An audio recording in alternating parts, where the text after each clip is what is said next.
परम जी वचन मुझे अति प्रश्न नहीं करना। 1993 फरवरी 28 को परम जी यह वचन बोले थे। परम जी स्वयं परमात्मा थे, सुप्रीम पावर थे।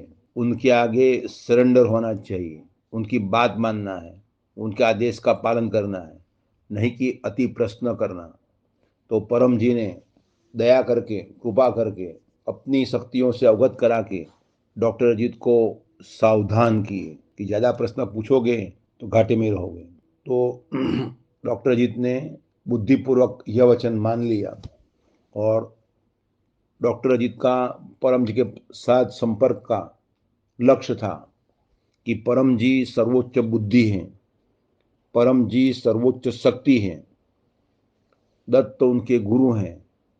तो उनसे अपने जीवन के लिए, अपने विकास के लिए अधिकतम बुद्धि शक्ति प्राप्त करना, नहीं कि परम जी के आगे फिजूल प्रश्न पूछ के मैं मेरा समय नष्ट करूं और मेरा लाभ कम करूं। तो डॉक्टर अजीत ने परम जी को यह कभी नहीं पूछा कि परम जी आपकी उम्र कितनी है, आपका जन्म तारीख क्या है, आपका एजुकेशन क्या है, आपके माता पिता कौन हैं, जन्म स्थल क्या है, कभी नहीं पूछा। मैंने यही पूछा कि यह परिस्थिति है तो उसमें मुझे क्या करना है ताकि मैं उससे बाहर निकल आऊँ और अधिक शक्ति प्राप्त करूँ। और आगे चल के डॉक्टर जी ने ये भी जान लिया कि परम जी तो अंतर्यामी हैं, तो उनसे ऐसे पूछने की भी ज़रूरत नहीं। तो जो भी परिस्थिति हो वो उनके आगे मनोमन निवेदन कर दिया और उसके लिए मैं पप कर लेता था, अधिक परम योग करता था और अधिक प्रचार करता था, और तो वो परिस्थिति का समाधान हो ही जाता था। और परम जी के आगे सावधान रहकर परम जी क्या बोलते हैं वो मैं सुन लेता था और उनके क्या वचन हैं वो लिख लेता था। और जो भी आज्ञा दी या उन्होंने कहा परम जी कि मेरी यह इच्छा है, तो वो आज्ञा का अनुसरण करने का कोशिश करता था।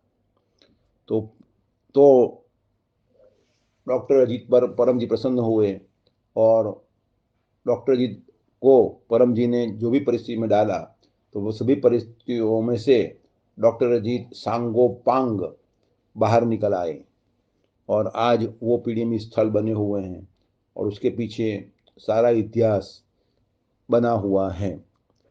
तो परम जी की बात मानने से, आदेश का पालन करने से, प्रचार करने से, परम योग करने से, क्लास अटेंड करने से लाभ होता है, नहीं कि अति प्रश्न करने से। तो पृथ्वी में भी अति प्रश्न नहीं करना, सिर्फ उससे ही मतलब कर रखना कि मेरी यह परिस्थिति है, उसमें से बाहर कैसे निकलना, मुझे क्या करना, और जो भी कहा जाए पहली बार में वो पकड़ लेना और अमल मेरा कोशिश करना कि वो अमल में रखा जाए। मोर देन 75% तो काम बन ही जाता है। तो परम जी वचन मुझे अति प्रश्न नहीं करना।